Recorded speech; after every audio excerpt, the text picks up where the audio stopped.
everyone, it's Hannah Saber from HR Images. In today's video, we'll be talking to you about the Samyang 2470 f2.8 AF lens for Sony E-mount system. So stay tuned.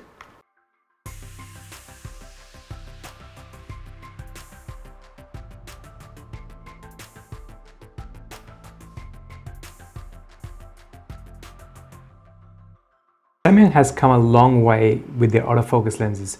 The very first focus lens was the 50mm 1.4, and tracked down years later, we have a variety of different autofocus lenses and Samyang's very first zoom autofocus lens, which is the 2470 f2.8. I was really excited to see this lens being produced by Samyang, as we have Sony, Tamron and Sigma.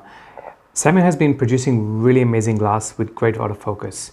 The autofocus lenses has been improved over the years, and I was actually really looking forward to testing this 2470 out. Having an affordable lens on the market and seeing how well this will perform, hopefully this video will help those decide whether or not it is something they're looking into adding into their kit. Just to give you a bit more of a cosmetic look of the Samyang, it is a bit heavy, but it is a solid build. With zoom lenses, I like the focus ring to be a bit firm. That way it just helps prevent lens creep into while you're shooting. So last thing you need is to be shooting at a set focal length and you have that bit of creep adjusting slightly. So it has a bit of firmness to it, which is really good. It's got the focus ring so you can shoot manual focus. Now, the good thing about the 2470, what I have noticed, and a lot of people aren't aware of it actually, you've got a mode button. So you got mode 1 and mode 2. What I really like what Samyang has implemented is with the Sony G Master lenses, for example, I love the aperture ring. Samyang, they have now implemented something very similar to the aperture ring that the Sony G Master has. So if you're looking here, you got mode 1 and mode 2. What Samyang has done, mode 1 is focused for the focus ring, so you can adjust for manual focus when you're switching the camera to manual focus. And then if you want, you can switch to mode 2. Mode 2 then changes the focus ring into like an aperture ring. So for example, if you can see here, as I adjust the ring, you change the aperture. So it gives you that sort of function of an aperture ring. Now, I have heard and I've read somewhere where if you use the lens station, you can actually customize those buttons to whatever you want. So you don't have to necessarily use those functions. If you go to the lens station, you can actually adjust them and change whatever you want for each mode. But I do really like that feature, how Samyang has implemented that in their lenses, which is really good, especially being able to adjust for the aperture on your focus ring opposed to on your camera. I'm so used to the G Master and I really did like what Samyang has done with this one. With the Samyang 2470, 2470 focal length in a general is a great focal length in terms of everyday use, events, wedding photographers who don't have the time to switch lenses, or if you're going for travel and you don't want to lug around so much gear, 2470 has been a great focal length for that sort of thing. With being an f2.8 aperture, I grabbed this shot at wide open, close to my subject.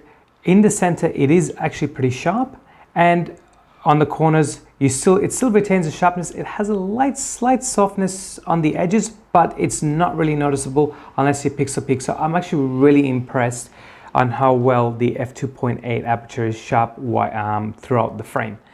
But if you go down to f3.5 to f4, you will get a bit more in the sharpness on the corners, as well as a little bit in the center. With the 2470, in terms of lens flare, now when shooting up against the sun and you're sort of having it on depending on the cloud and how you're shooting, you do get some lens flare added into your images. For me, I do like a bit of lens flare. It does add a bit of an artistic approach to images, but everyone has a different preference. These are some images that's showing you the lens flare on the Samyang 2470, just to show you the effect it's given. For me, again, it does not make too much of a difference. I do like a bit of lens flare opposed to adding it in post. Shooting at 70mm on this lens, you can get very close to your subject, so you can get nice detailed shots. If you're shooting events, weddings, or whatever you're going to be shooting, you need detailed shots. If you're shooting at 70mm, you can get nice close to your subject, retaining some really stunning soft bokeh in the background.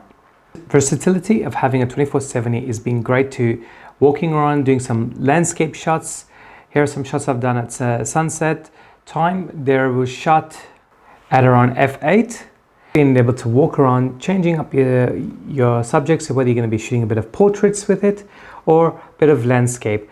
You know, it's a great lens for in a variety of different styles of photography in terms of a bit of macro. So you're not going to get the full 1:1 ratio macro lens, but you can get pretty decent macro shots with this, especially if you're shooting a high megapixel camera. You can crop in and retain a lot of detail. Great for portraits. Here is pictures of my son I've been taking, going just for a bit of a walk, being able to zoom in at 70mm or doing a bit of wide angle portraits at 24mm. I took this out and shot at the Sydney Vivid Festival. So here are some images shooting at around f8, f11, some long exposures. As you can see with the images and how much detail it retains in terms of sharpness as well as the image quality of it. The more I use this lens, the more I've been blown away with how well it's performed.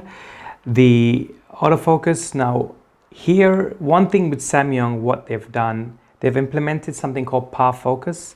What that is, it's similar to what the 2470 GM Mark II has, where it's got the follow focus, but it's Samyang's way of doing it. So it's a bit different to what Sony has. Now, if you look at these clips, the par focus, as you're zooming out, while you're tracking onto your subject, you're zooming out, it will then keep sticking onto your subject, following through.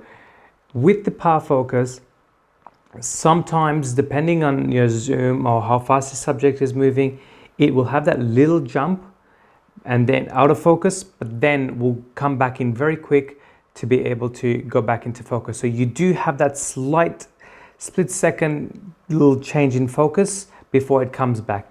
Hopefully Samyang will then release a firmware update later on, improving on the par focus. But so far what I've been seeing with this in terms of video, it has been really good and I haven't had any issues with it. In my previous 3 videos you would have seen, those were actually filmed with the 2470 Samyang lens. Here's another video of a friend of mine, Joe, just getting her to jump in and out of frame, being able to see how quick and snappy the focus is catching onto her. So when you're shooting as normal video without doing the zoom in, focusing is just amazingly fast. It tracks and it just locks on straight into your subject without any hunt. The par focus, as I mentioned, it is pretty good. You do sometimes have that slight change in focus, but hopefully Samyang will then implement a firmware update. They've been releasing a lot of firmwares, update on their lenses, and it's constantly improving their firmware into their lenses. Some of these clips of my kids, my dog, just moving in and out of frame, jumping around, just how well the focusing does on this for video as well as stills. Samyang has really outdone themselves with this lens and all their previous autofocus lenses. Well, that concludes a quick review on the Samyang 2470. I hope you guys enjoyed this video. If you did, please like, share, and subscribe to this channel. Do check out my Facebook groups listed below. I'm constantly active on it. I've got a variety of groups. Feel free to check them out, join them, ask questions, share your images. Other than that, hope you guys enjoy and have a good one. See you guys.